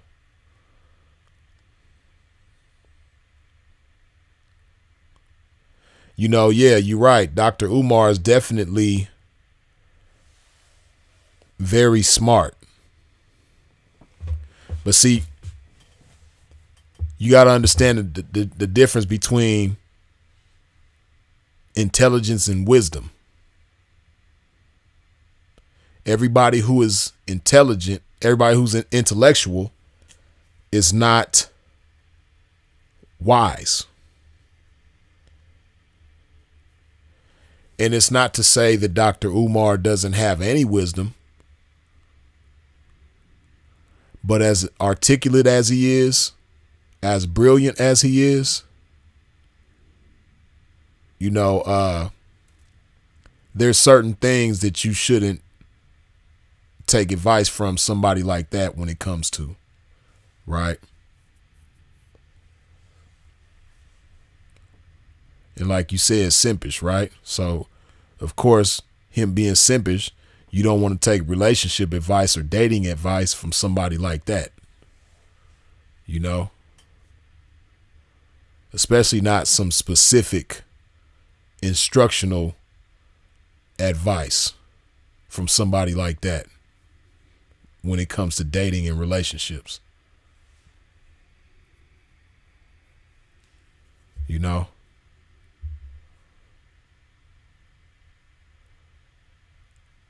But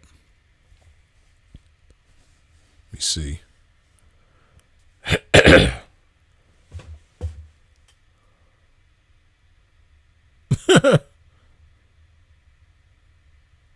me see.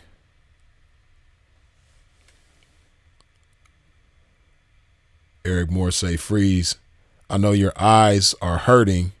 There's some females that look like Flavor Flav in the comment section.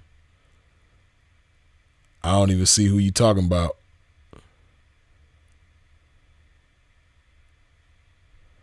But like I said at the beginning of this live,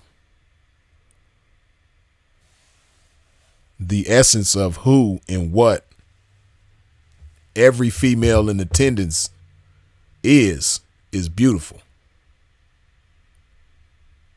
You know? And that's another thing too, man. You know, it's crazy, man. Like, it's so confrontational. It's such a it's so much tension between men and women on this social media and this internet and these, these platforms and all of that. It's so much tension,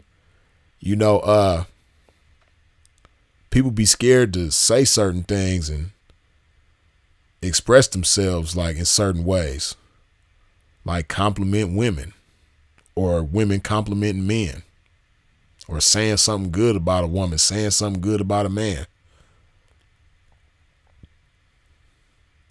But see, if you're driven by that, then, like I said earlier, man, you might be a stranger to yourself. It's a lot of people that's strangers to themselves. Because if you in tune with who you are and what you are, then, you ain't got no problem expressing yourself without feeling inhibited by the opinions of others.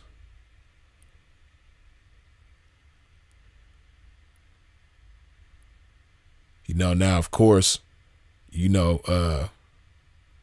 shouldn't be sitting up there tolerating disrespect and inconsideration and all of that from a female. But hey, man, it's okay to be smooth, right? But yeah, I like me myself, like I said, man, I appreciate the physical touch of a woman, the vocal touch of a woman, the scent of a woman, the presence of a woman, the company of a woman, the emotional balance of a woman, the softness of a woman, and the strength of a woman. All of that stuff is different coming from a woman, like a real woman. And it's a beautiful thing. That's why I had to go live and talk about this, man, so that hopefully it'll put things in perspective for a lot of women, man, and get women, building from a sturdier platform, get women bearing fruit from a healthier tree instead of fruit of a poisonous tree.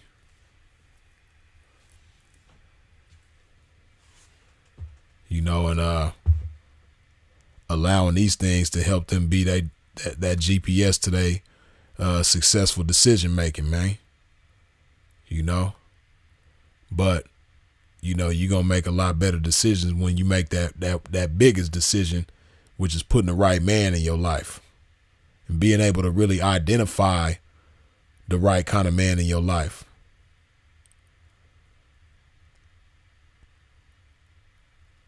See, a lot of chicks, and like men do this too, but a lot of women, right? A lot of women have crossed paths with the perfect man, but weren't even able to identify them because they looking at life through the wrong lenses, and therefore they looking at men through the wrong lenses. They looking for the wrong things in a man because they not in tune with their femininity. A lot of chicks be looking for a sucker in a man. So, you might be looking at a great man that's perfect for you in every way. But if you don't identify no sucker shit in him, you're going to walk right past him. You're going to avoid him like COVID. Because he ain't got no sucker shit in him that you looking for. But you don't understand, this man right here going to bring the best out of you. Again, referencing the game, it's a whole lot of females in the game. A lot of supposed to be 304s that do that all the time.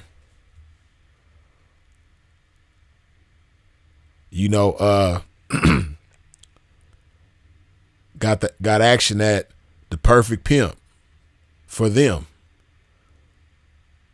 But ain't getting the best out of him.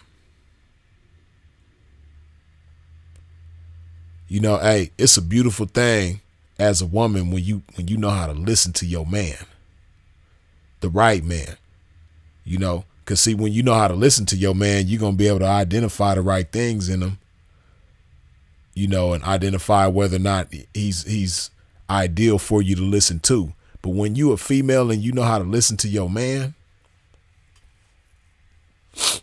and it's the right man, you done chose the right man, and then you know how to listen to him, it's a beautiful thing. Y'all can go so far. You can make so much happen. You can accomplish so much moving with that.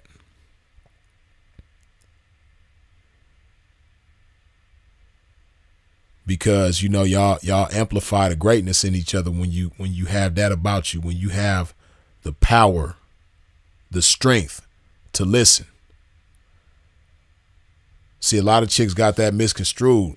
A lot of chicks got that backwards. They think they're displaying strength when they vocal, when they outspoken.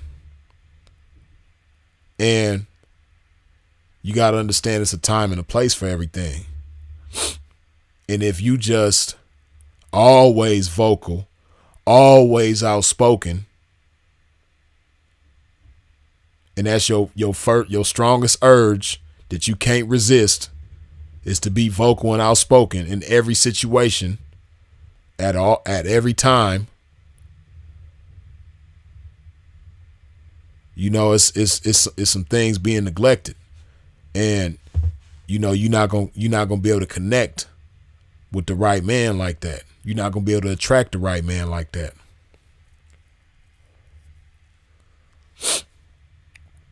So it's a beautiful thing when a woman has the strength and the power in her femininity to listen to her man. Man, that's so beautiful, and it's so attractive. It's so sexy when a woman know how to listen to her man.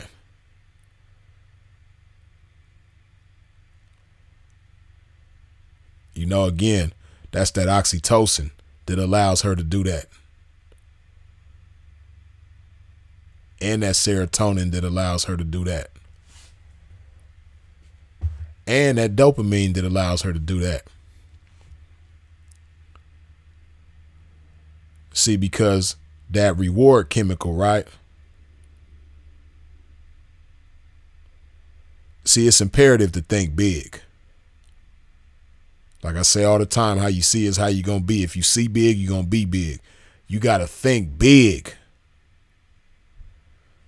See, when you think big and you focused on big things and you're attracted to big things, you don't have time for the small stuff. The small stuff ain't even going to be appealing to you. Right? So the type of things, the type of rewards that you seek are going to be based on big stuff. Like making your man happy. Commanding the right type of attention and energy from your man by the way that you can conduct yourself and behave yourself as a woman, right? Seeking the type of rewards that come from that. Your man, treating you to a spa day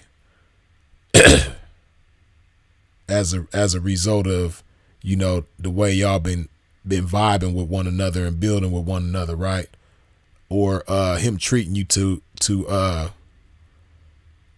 certain gifts and presents, not just because you're you, not just because you're a female, but because of how dope of a female you've been,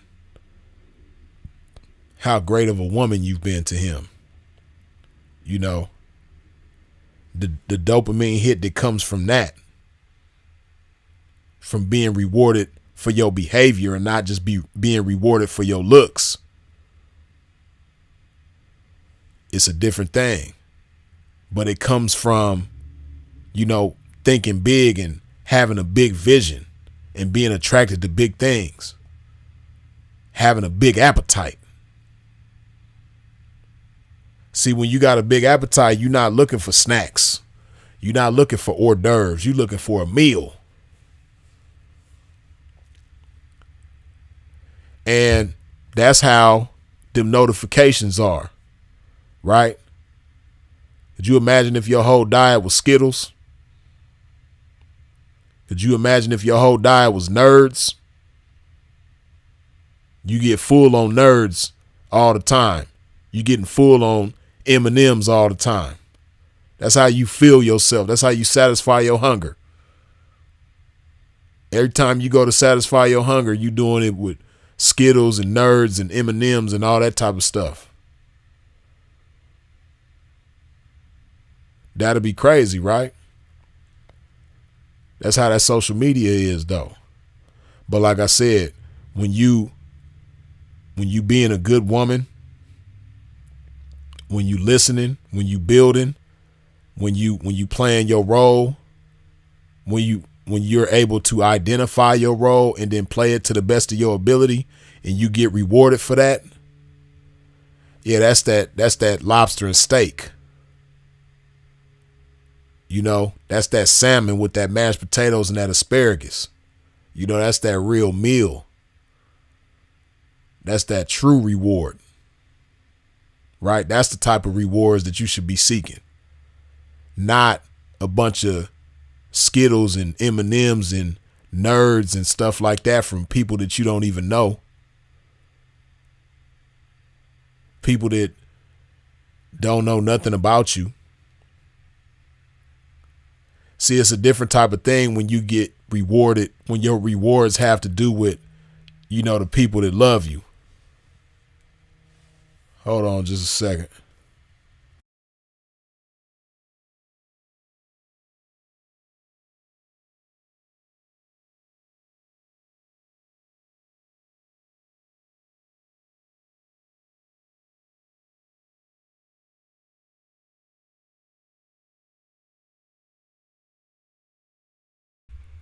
Y'all hold on just a second. Stay right there. We're going to take a little quick 30-second intermission. I'll be right back. Don't go nowhere, and wipe your feet off at the door if you haven't done so already.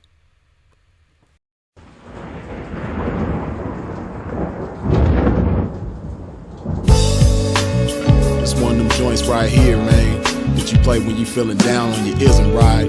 Play this shit right here and resuscitate your pimping and get you right back on your mission, right?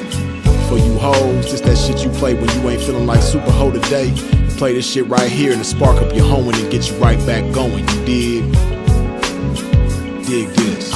Pimps for real, don't mistake it for fashion. The turf that birthed my reputation for mashing was the track with active, attractive hoes. Professional goers that attract the dough. Like magnets to metal, never settle. We scorching them fag bitches pedal for them portions. My whores win it all. Not the ones on the sideline wishing but didn't ball in the guidelines. My bitches did it all. Down 7 below in the snow. And we right back to it.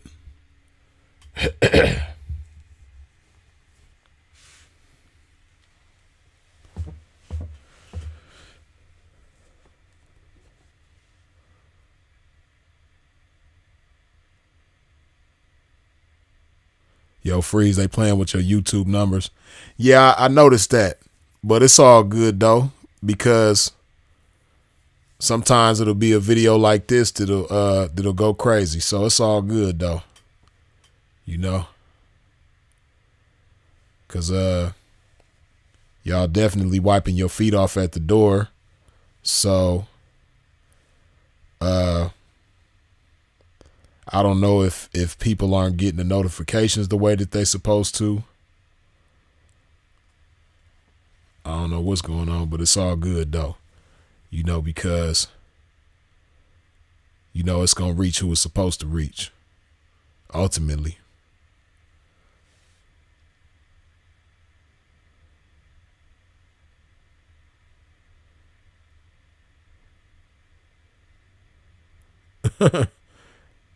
Go Freeze. Damn, I can't see it.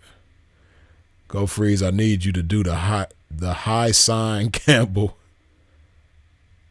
and start singing that, playing with your YouTube numbers. Singing that they playing with your new YouTube numbers. I don't know. Did he do that or something?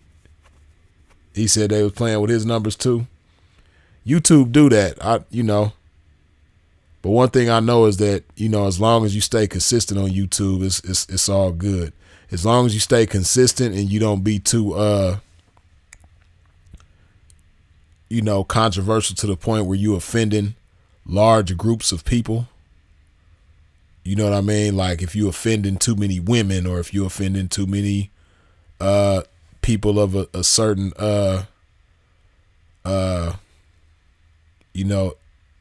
isnexual orientation, if you will, or if you offending a race of people, stuff like that'll get you, it'll hinder your movement. But as long as you ain't doing that, you might be a little controversial, but as long as you staying consistent, you'll be all right. We've all seen examples of people on here that, get knocked off they high horse because they ain't got no regulation of their tongue. And they ultimately, man, see, this the thing, right? See, me, yeah, I roast, and I have my moments where I clown and do all that, but ultimately the basis of what I'm here for is to build with people, to inspire people, to amplify greatness in people, right? So with that being the basis of what I do, I'm gonna be all right. And it goes beyond the internet. That's just how I am in life, period, right? The people around me, the people that I deal with closely, I want to make them greater. And I do what I can to make them greater. Whatever's within my power to do, I'm doing that. So I'm going to be good. So they could play with the numbers if they want. It's all good. Pimp can't be denied, though. That's what ain't going to happen. Pimp ain't going to be denied, man.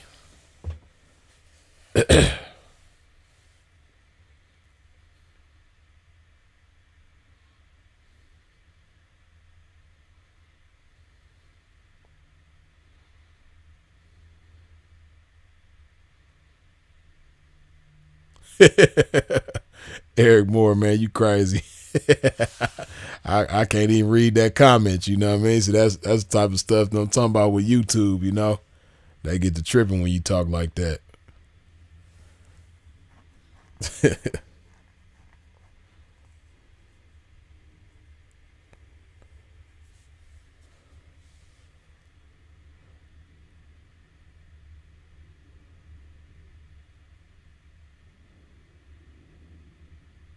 Hold on, I'm reading these comments.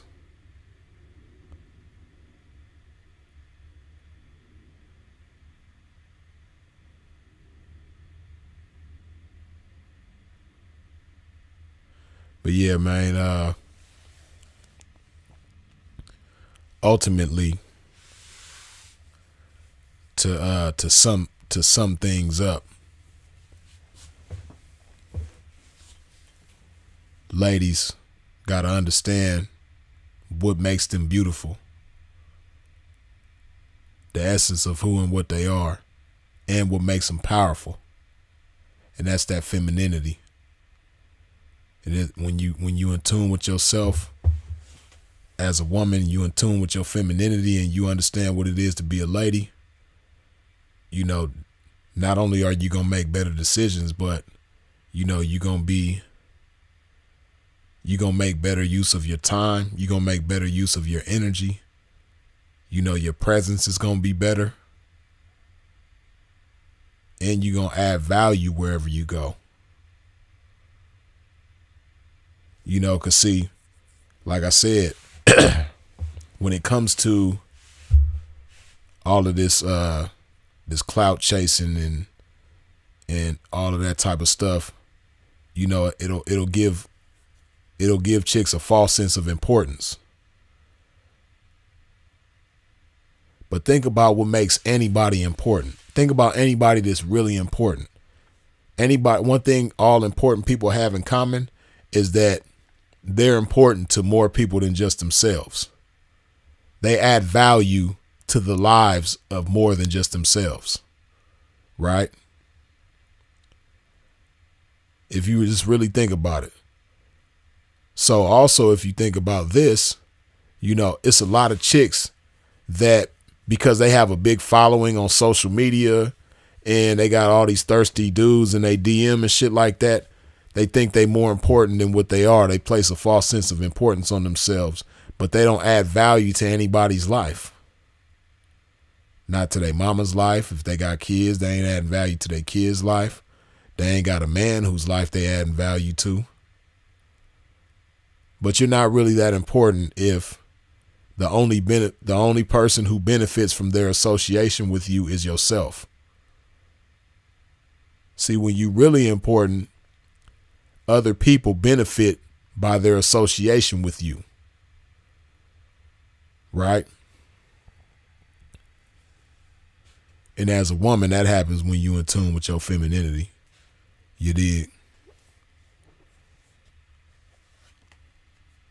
So yeah, man, if you got any questions, go ahead and shoot them now. You dig?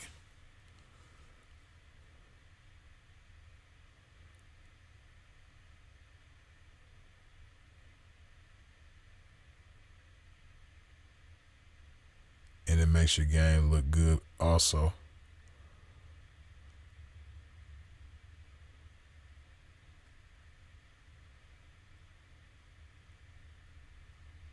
Oh yeah, Uncle Tom. I was looking for that. I was trying to find it, but then I got distracted and stopped searching for it because I can't remember the title of that video.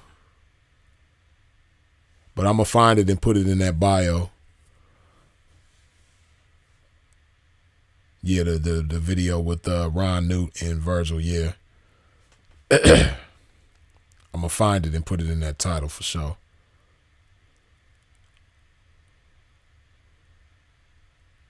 Are you putting love in your body though? 5G Wi-Fi Noah, man. Freeze always putting love in his body. You dig? Stay doing that.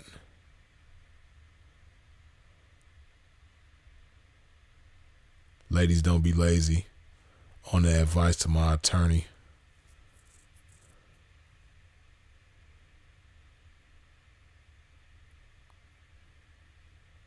Eric Moore say you need to start being controversial.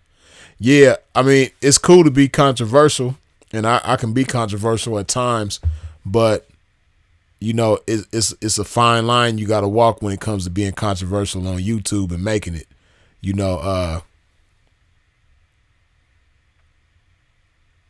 If you pay attention to, see, that's the stuff I look at, right? I don't look at just people who are more successful than me. It's a lot of people more successful than me, but a lot of people who are more successful than me aren't the most successful. I like looking at the most successful people, right? That's what I like looking at. And one thing about the most successful people, they add value to people. Like some of the biggest channels, or, some of the most successful channels, I should say. Some of the more potent channels, some of the channels that you can take some value from, right? It's certain types of channels like fitness channels or health channels, channels that have to do with health and fitness. They not controversial at all, but they big, or channels that have to do with finance, investments, they add value to you in some kind of way. And they might not be controversial at all.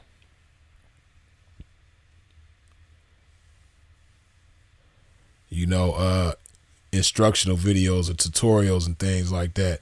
Videos that educate or entertain. They don't have to necessarily be controversial.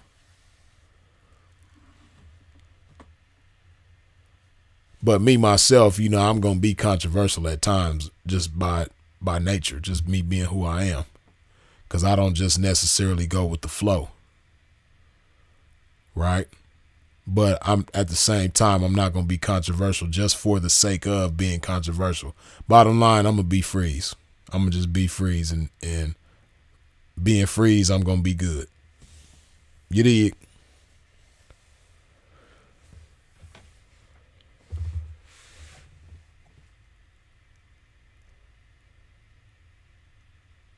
Truth from different perspectives drives certain individuals. Indeed, S. Rosier, for sure.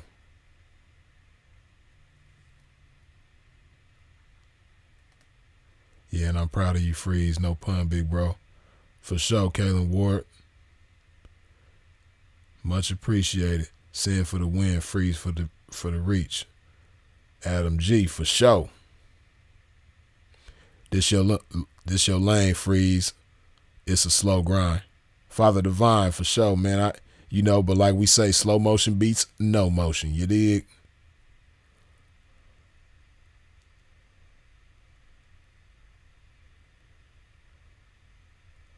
Hey, when you broke down that Boosie and Tyson using your mind, for sure. As Roser, do you play chess? I do play chess. For sure. I got a decent chess game. I ain't played in a minute, so I might be, slightly rusty. But I do play chess, for sure.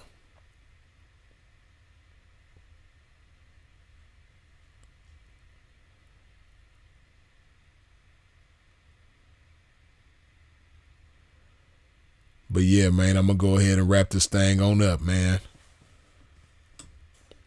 Before we get up out of here, if you ain't wiped your feet off at the door on your way in, wipe your feet off at the door on your way out while a pimp hydrate his body one last time with this good old love juice.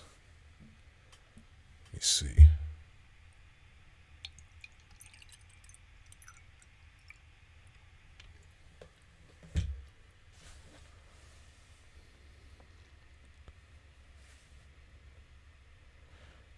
Motor Culture says, Freeze, do you think that if men start being vocal with these females who are too much aggressive, disrespectful, vulgar masculinity state, they ain't for it, do you think it will stop? It's not so much about being vocal. As Sinful to P always said, before it's acceptable, it got to be presentable, right? And you can be vocal but not presentable. And you can be vocal but not considerate. You can be vocal but not be diplomatic. And you could be not looking at things from the perspective of who you want to connect with, who you communicating with, right? And a lot of times that's where guys fall on deaf ears with certain females, Now some chicks, granted, are gonna, they just not reachable right now, and hopefully in the future they will be, and some of them never will be, but just being vocal in and of itself isn't necessarily the solution, because it's a lot of cats that's vocal, but that ain't getting it done. So it's more to it than that. It takes a lot of thought. It takes a lot of consideration. It takes wisdom. And it takes patience. You dig? Put some of this love in my body before we get up out of here.